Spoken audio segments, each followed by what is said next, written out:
ठीक है, अब आते हैं दूसरे पैटर्न पे। अब दूसरा पैटर्न क्या होता है, इसे इंपॉर्टेंट मार्क करना, मैं बता रहा हूँ इंपॉर्टेंट मार्क करना, सीजीएल एग्जाम में आया था पिछली बार और स्टूडेंट पकड़ नहीं पाता। पैटर्न नंबर 1 तो सब पकड़ लेते हैं 80%, स्टूडेंट जब सेकंड पैटर्न आता है तो दिक्कत आती है। अब जरा सेकंड पैटर्न देखो, ठीक है।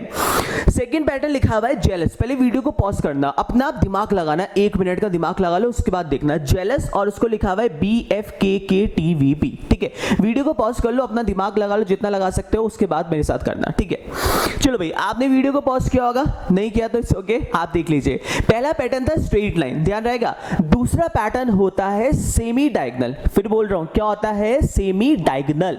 एक होता है फुल डायगोनल, एक होता है हाफ डायगोनल। इसमें क्या हो रहा है? हाफ डायगोनल का इस्तेमाल हो रहा है। मतलब क्या है, बड़े ध्यान से देखना। जैसे आप एग्जाम देने गए, आपने पहले स्ट्रेट लाइन देखा, स्ट्रेट लाइन में आप बोलोगे सर ई के बाद एफ तो मिल गया बट और कुछ तो मिल ही नहीं रहा। सर अगर +1 हो रहा तो आगे -2 +1 कुछ तो हो, नहीं होगा। अच्छा सर हो क्या रहा? सबसे पहला देखो जरा, लेटर क्या लिखा हुआ है? बी लिखा हुआ है, पहला अल्फाबेट बी लिखा हुआ है ना, जेलस के नीचे BFK में बी लिखा हुआ है। अच्छा अगर बी है तो बी किसके आगे पीछे आता है? बी से पहले आता है ए और बी के बाद आता है सी। अच्छा सी तो ऊपर वाले कहीं दिख नहीं रहा बट ए दिख रहा। मतलब हिंट दे देता हूं, एक बार वीडियो को पॉज करके देख लो, 3 का गैप बनेगा, सेमी डायगोनल बोल रहा है, हाफ का डायगोनल बनेगा। इसका मतलब क्या है? सबसे पहले 3 के बाद एक डैश लगा लीजिए, फिर 3 के बाद एक डैश लगा लीजिए। अब पैटर्न दिखना शुरू हो गया होगा। ए के बाद बी आता है, जे के बाद के, ई के बाद एफ। मतलब ये हो गया ऐसे ऐसे और बीच में ऐसे। ठीक है, सो ये कुछ पैटर्न ऐसे बना। अच्छा इसमें ट्रिक क्या होती है? बीच वाला जो होता है ना एल और के, उसमें एग्जामिनर उल्टा करता है। एल से के तक जाने के लिए देखिए यहां पे क्या किया, ए से बी +1, ठीक है, जे से के +1, ई से एफ +1, बट एल से के तक जाने के लिए +1 की जगह क्या कर दिया? -1 कर दिया। सो वहां पे एल से के तक जाने के लिए -1 कर दिया। आगे आप देखेंगे पैटर्न इज सेम, एस के बाद टी +1, ओ के बाद पी +1 और यू के बाद वी +1। इसका मतलब सारा पैटर्न सेम है, डायगोनल लगाया हुआ हाफ +1 किया बट बीच में -1 किया। और सेम पैटर्न को कहां लगाना है? आपको हार्टन में लगाना है। हार्टन को जब बात करता हूं तो इसमें सबसे पहला क्या आएगा? आप देखिए ए के बाद आता है बी, सो बी आएगा, ई के बाद एफ आएगा, एच के बाद आई आ जाएगा। ठीक है, ऑप्शन एलिमिनेट नहीं हो सकते यहां पे, तो पूरा आंसर निकालना पड़ेगा। आर के बाद क्या आता है? अब आर से ध्यान रखिएगा, आर के बाद नहीं देखना, आर से पहले देखना है। आर से पहले क्यू आता है। जब आप ये सीरीज देख रहे हैं ना तो ध्यान रखना, ऐसे करके सीरीज इंक्रीजिंग में जा रही है। सो आर से पहले क्यू आता है, बात समझिएगा। अच्छा भाई, एन के बाद क्या आता है? ओ, MNO। ठीक है, टी के बाद यू और ई के बाद एफ। इसका मतलब आंसर हुआ BFIQOFU। सो 2 पैटर्न समझ आ गए। देखिए पैटर्न समझ लीजिए, हेलो पैटर्न समझ लीजिए, छोड़ के मत जाना, 5-6 पैटर्न देख लो, उसके बाद अगली क्लास में अपोजिट की ट्रिक बताऊंगा। ठीक है, अब ये 2 पैटर्न समझ आ गए। अब डालो तीसरा पैटर्न, हेडिंग डाल लो, एक बार समझ लो, अगली बार प्रैक्टिस कर लेना, दिमाग के अंदर बैठ जाएगा गारंटीड मेरी। बताओ पी पे क्या था? Prince, princess 16, are voting age 18। ठीक है, सो चीजें याद हो जाएंगी, repetition with the repetition of practice. Okay, चलिए भाई तीसरा पैटर्न देखते हैं कौन पकड़ता है। वीडियो को पॉज करना अपना आप। लिखा हुआ है मंकी और मंकी को लिखा हुआ है XDJMNL। ठीक है भाई, सो आपसे पूछा है how you will code tiger. So video को पॉज कर अपना आप ट्राई करें। ठीक है, चलिए भाई आप लोगों ने ट्राई किया होगा, हुआ तो अच्छी बात है, बहुत बढ़िया। मुझे एक बार कमेंट बॉक्स में बताओगे तो मुझे बहुत अच्छा लगेगा। आपके एक कमेंट भी आता है, so I feel very proud of myself कि हाँ चीजें समझ आ रही हैं और मेरा कंट्रीब्यूशन कुछ तो है सोसाइटी को। Teaching is a profession which makes all other profession. ये ध्यान रखना हर टीचर के लिए, इस बात को मेरे लिए मैं बहुत इंपॉर्टेंट मानता हूँ इस चीज को, कि एक टीचिंग ऐसा प्रोफेशन है जो सारे टीचिंग प्रोफेशन बनाता है। बहुत लोग मुझे बोलते हैं, ठीक है, बट मैं हमेशा अपने आप को बोलता हूँ I love teaching, that's why I am here. Is it clear? चलो भाई ठीक है, तो यहाँ पे देखते हैं मंकी को अगर आप देखोगे XDJMNL की अगर बात करते हैं तो यहाँ पे जो हो रहा है आपके पास पैटर्न, जो हो रहा है आपके पास यहाँ पे हो रहा है डायगोनल। यहाँ पे क्या हो रहा है? Pattern it's a diagonal. This is the entire diagonal, this is not the semi diagonal, this is the entire diagonal. मतलब क्या है? अब देखो इसका आंसर जो आना था ना, वो मेरे पे अगर भरोसा करोगे तो 2 सेकंड में आंसर दे लोगे अगली बार। कैसे? अगर ऑप्शन, ये मैं अपना ऑप्शन नहीं लाया, these are the all CGL exam 2018 question.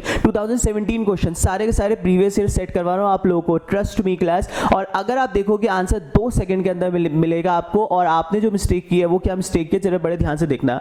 यहाँ पे जो एंटायर डायगोनल क्रॉस हो रहा है, मतलब मंकी को XDJMNL लिखा हुआ है। सो सबसे पहले x, देखिए x y से पहले आता है ना, इसका मतलब क्या हो गया, एंटायर क्रॉस -1। देखिए e से पहले d आता है -1, k से पहले j आता है -1, m से पहले n -1, o से पहले n -1, m से पहले l -1। अब जब आपको समझ आ गया तो पूरा आंसर क्यों निकाल रहे हो क्लास। देखिए यहाँ पे अगर ऑप्शन देखोगे, अब टाइगर की बात करते हैं तो पहला जो अल्फाबेट आएगा नीचे क्या आएगा, r से पहले q आता है। भाई एक ही तो ऑप्शन है ना जो q से स्टार्ट हो रहा है ऐसा, तो पहले वाला ऑप्शन अगर q आ गया, ये 4 ऑप्शन में एक ही ऑप्शन q से स्टार्ट हो रहा है, उसको मार्क करो, आगे बढ़ जाओ।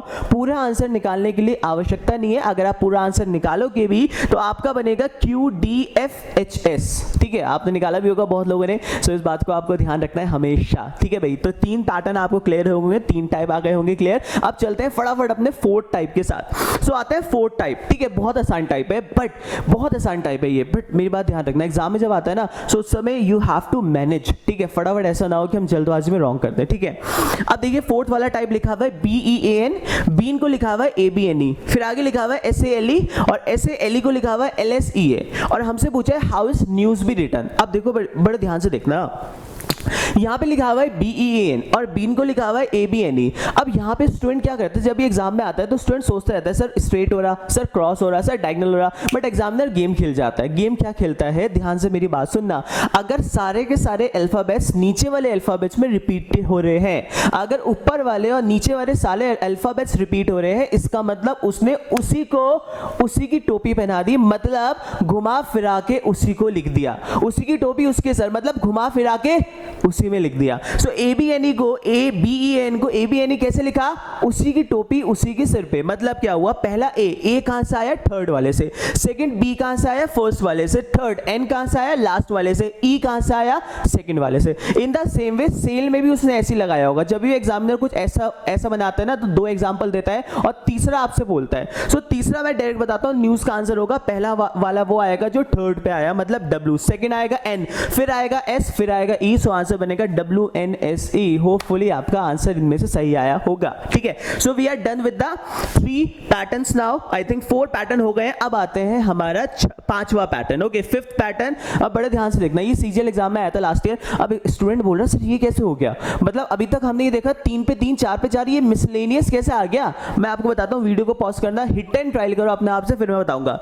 लिखा हुआ है FIG और उसको लिखा हुआ है EGHJF और H। ठीक है, और हमसे बोला है हाउ यू विल राइट बिन। सो आपके दिमाग में सबसे पहले वीडियो पॉज करना, आप बोलोगे सर 3 को 6 में कैसे लिखा, हिट एंड ट्रायल करो और 5 सेकंड लगाओ। ठीक है, टाइमर लगाना 5 सेकंड का, स्टार्ट करना। नहीं हुआ तो मेरे साथ वीडियो को ऑन करके इसका आंसर देख लीजिएगा। ठीक है, चलिए आपने आंसर लगाया होगा, होपफुली हुआ हो, नहीं हुआ तो मेरे साथ देखिएगा इसका पैटर्न क्या बना।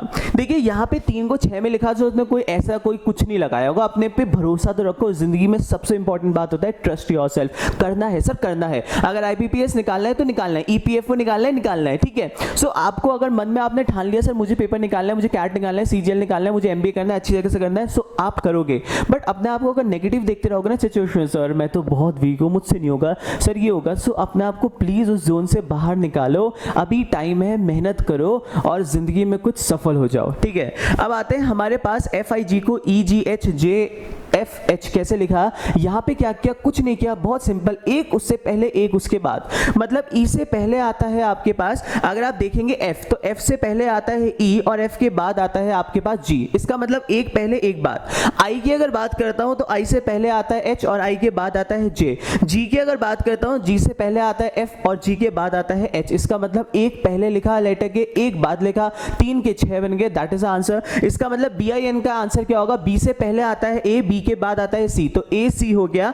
I से पहले H आता है, I के बाद J आता है, M से पहले M आता है, M के बाद O आता है। सो आंसर हुआ ACHJMO। Okay, is it clear. Now in type के बाद हमारे पास हम नेक्स्ट टाइप पे चलते हैं। हमारा जो लास्ट है आपके पास, that is a number coding. Okay, now number coding is the most important set जो हमें समझना है, नंबर कोडिंग। ठीक है, इसमें बहुत ध्यान से देखना, जो नंबर्स याद करवाए थे ना, JOT, प्रिंसेस, 8, R, 18, ठीक है। सो इन नंबर्स का इस्तेमाल हम करेंगे, बहुत इंपॉर्टेंट होता है नंबर कोडिंग, जरा बड़े ध्यान से देखना है, ठीक है। अब जब मैं नंबर कोडिंग की बात करता हूं तो सबसे पहला हमारे पास आता है, एग्जाम्पल के साथ हम समझते हैं, जो इस सीजीएल एग्जाम में 2018 में आया था, वो आया था कुछ ऐसे, लीडर। और लीडर को अगर आप देखेंगे तो उसने नीचे नंबर डाला है 20, 13, 9, 12, 13, 26। तो एक लीडर लिखा हुआ है, उसके सामने एक नंबर्स डाला है, ठीक है। अब सॉल्व करते हैं। पहले वीडियो को पॉज करना, देखना क्या होगा, उसके बाद मेरे साथ करना। आपने वीडियो को पॉज किया होगा, अब मेरे साथ समझो जरा इसको, ठीक है। अब ये आते हैं नंबर्स। अब एग्जामिनर क्या करता है, नंबर्स का इस्तेमाल करता है, इसी वजह से आपको नंबर्स याद करवाए थे। एल पे नंबर कितना होता है, जब भी नंबर्स आते हैं तो पहले नंबर लिख लो। एल पे नंबर होता है 12, तो फटाफट लिख लो। एल पे हमारे पास क्या हो गया 12, ई पे हो गया 5, ए पे हो गया 1, उसके बाद डी पे 4, ई पे 5, आर पे 18। है सर क्लियर? अब देखो भाई पैटर्न क्या हो रहा है, यहाँ पे क्या लिख रहा है, पहला अगर आप देखोगे एल के सामने 20 आ रहा है। अब गैप देखो भाई, गैप अगर आप स्ट्रेट लाइन का गैप देखते हो तो प्लस का 8 हो रहा है। अब बहुत लोगों को देखा होगा सर प्लस का 8 हो रहा है, पैटर्न तो बना नहीं। नेक्स्ट तुमने ट्राई नहीं किया, प्लस का 8 हो रहा है, अगली बार भी प्लस का 8 हो रहा है। जरा देखिए यहाँ पे हो रहा है, ई पे 5 होता है, 5 + 8 13, ए पे 1 होता है, 1 + 8 9, डी पे 4 होता है, 4 + 8 12, ई पे 5 होता है, 5 + 8 13, आर पे 18 होता है, 18 + 8 26। इसका मतलब पैटर्न क्या बना, +8 +8 +8 +8 +8 का पैटर्न बना, जो कि बहुत सिंपल पैटर्न था। अगली बार मैं शर्त के साथ कहता हूं, आप पकड़ सकते हैं पैटर्न। इन द सेम वे अगर मैं आपसे ये पूछूं लाइट को आंसर क्या होगा, सो आप सब आंसर दे सकते हैं। कमेंट बॉक्स में इसका आंसर दे देना, मुझे बहुत अच्छा लगेगा। आपके 1 सेकंड, आपका मुश्किल से 10 या 15 सेकंड लगेगा, बट मुझे अच्छा लगेगा, ठीक है, अगर टाइम निकाल सकते हो तो। बहुत बिजी हो वैसे आप लोग, ठीक है। अब आते हैं नेक्स्ट, एक और तीन पैटर्न समझेंगे, ठीक है। सेकंड आता है, सेकंड वाला देखना है, इसे इंपॉर्टेंट मार्क करना, बहुत इंपॉर्टेंट मार्क करना, ठीक है। लिखा हुआ है कैट, कैट के सामने लिखा हुआ है 3120, उसके आगे लिखा हुआ है डॉग, डॉग के आगे लिखा हुआ है 4157 और पूछा एक नंबर 25144। इसका आंसर क्या होगा? अब मेरी बात, वीडियो को पॉज करना, पहले आप लोग ऑप्शन जो है उनसे में से ट्राई करना, फिर मैं आपको समझाऊंगा। देखिए यहाँ पे जो आंसर आएगा, मेरी बात बड़े ध्यान सुनना, एग्जामिनर ने गेम खेल गया तुम्हारे साथ, एग्जामिनर गेम खेल गया, तुम्हें पता भी नहीं चला। बताता हूँ कैसे गेम खेला एग्जामिनर ने। देखिए जब मैं कैट की बात करता हूँ तो स्टूडेंट को लगा सर देखो सी पे 3 होता है, ए पे 1 होता है, T20 सर अभी तो याद किया था, T20 होता है। सर डॉग की बात करोगे, डी पे 4, ओ जो टी, ओ पे 15 हो गया और जी पे 7 हो गया। सर सही है, इसका मतलब 25144 का आंसर क्या होगा? आप बोलोगे सर 2 पे हो गया हमारे पास बी हो गया, 5 पे हमारे पास ई हो गया, 1 पे हो गया हमारा 1 पे ए हो गया, 4 पे डी हो गया। अब बट एक बच्चा मुझे बोलेगा सर जरूरी है, मैंने तो इसे ऐसे 25144 पढ़ा ही नहीं, मैंने तो इसे ऐसे पढ़ा सर, ये लिखा हुआ है 2 5 14 4। भाई उसकी बात भी सही है। एक अगला व्यक्ति बोलेगा सर ये तो रॉन्ग बोल रहा, मैंने तो इसे ऐसे पढ़ा सर, मैंने ऐसे पढ़ा 2, मैंने ऐसे पढ़ा सर, देखो सर मैंने कुछ इस वे में पढ़ा, 2 अलग किया, ठीक है, 5 अलग किया, 1 अलग किया, 4 अलग किया, 4 अलग किया। एक स्टूडेंट बोलेगा सर मैंने अलग वे में किया, मैंने इसे 25 रीड किया, 25144। एक बच्चा बोलेगा सर मैंने अलग किया, मैंने रीड किया 25 14 4। और ये सारे आपको ऑप्शन मिलेंगे। इसका मतलब जब नंबर हमें दे रखे होते हैं और हमसे बोल रखा हो, सो यू कांट से कि सर मैं इसे 25 लूं पहले वाले को या 2 लूं। अगर मैं 25 लूंगा तो आंसर अलग आएगा, अगर मैं 25 लूंगा तो आंसर अलग आएगा। इसका मतलब इस केस में जो तीनों ऑप्शन है वो तीनों के तीनों वैलिड हो रहे हैं। इसका मतलब आंसर जो होगा that will be can not be determined, but student को लगता है कि आंसर आ जाएगा और इस वजह से रॉन्ग कर देते हैं। तभी मैंने बोला इस क्वेश्चन को इंपॉर्टेंट मार्क करना, बहुत इंपॉर्टेंट क्वेश्चन एग्जाम में आया हुआ। आज का लास्ट क्वेश्चन देखते हैं और सबसे मजेदार क्वेश्चन है, और जब भी मैं सेशन लेने जाता हूं तो इसका आंसर स्टूडेंट नहीं दे पाते, और इसका आंसर चेक करते हैं। सबसे पहले देखिए क्या लिखा हुआ है, लिखा हुआ है बैट और बैट के सामने लिखा हुआ है 9, फिर लिखा हुआ है टेक, टेक के सामने लिखा हुआ है 16 और बोल रखा है how you will write career. So यहाँ पे जब आंसर की बात करता हूँ सो आप वीडियो को पॉज करें, अपना जितना भी दिमाग लगा सकते हैं लगाएं, फिर मेरे साथ देखते हैं कि क्या इसका आंसर होगा। सो देखते हैं यहाँ पे आंसर क्या किया आप लोगों ने। सबसे पहले अगर मैंने यहाँ पे लिखा है बैट, सो बहुत लोगों को लगता है पैटर्न, सर अब होगा क्या, हमने सब कुछ ट्राई कर लिया आंसर नहीं आया। मैं आपको बताता हूँ, देखो मैं आपके ना सारे पैटर्न दिखा रहा हूँ। पैटर्न क्यों दिखा रहा हूँ, आप प्रैक्टिस कहीं से भी कर सकते हैं, मैं आपको शीट भी दे दूंगा, कुछ भी कर दूंगा, बट एक बार आप पैटर्न समझोगे ना तो आपका दिमाग काम करेगा। अगले सेशन में जरूर आना, मतलब जो इसका पार्ट 2 आएगा ना उसमें अपोजिट की ट्रिक भी समझाऊंगा, तो प्लीज सेशन में आना। अब जरा देखो यहाँ पे अगर मैं बैट की बात करता हूँ तो number of letters, number of alphabet कितने, 3, और 3 का स्क्वायर कितना होता है 9। अगली बार देखोगे टेक, टेक में कितने आ रहे हैं 4, 4 का स्क्वायर होता है कितना 16, और फिर लिखा हुआ है करियर, करियर का मतलब लिखा हुआ है 6, 6 का स्क्वायर 36 होता है। सो इसका नंबर्स है, जितने अल्फाबेट्स हैं उन अल्फाबेट्स का स्क्वायर कर दिया और वो हमारा आंसर हो गया। इस बात को आप लोग ध्यान रखना। सो मैंने आज की क्लास में आपको इतने सारे पैटर्न्स दिखाए हैं, इसको अप्लाई आप जब करोगे बहुत इंपॉर्टेंट है है कोडिंग डिकोडिंग, मैं आपको सच बोल रहा हूँ, if you are preparing for any competition examination either for placements also, और आप कोई भी एग्जाम की तैयारी कर रहे हैं जहाँ कुछ भी टॉपिक एप्टीट्यूड का आता है, सो ऐसा कभी भी नहीं हो सकता आपको ये टॉपिक ना मिले। ये सबसे इंपॉर्टेंट टॉपिक है हमारे पास कोडिंग डिकोडिंग का। होपफुली आपको सेशन पसंद आया होगा। आप सब मेरा नाम जानते हैं, रचित है। प्लीज़ इस चैनल को सब्सक्राइब कीजिएगा, ठीक है, और आपको अच्छा लगेगा तो प्लीज़ मुझे बताइएगा। धन्यवाद। और आज का थॉट भी ध्यान रखिएगा, प्रयास एक बार और सही, एक बार और सही, जो हुआ सो हुआ पास्ट में, बट एक बार और सही अगर हम करेंगे तो हम हो सकता है कामयाब होके ही रहेंगे, ठीक है।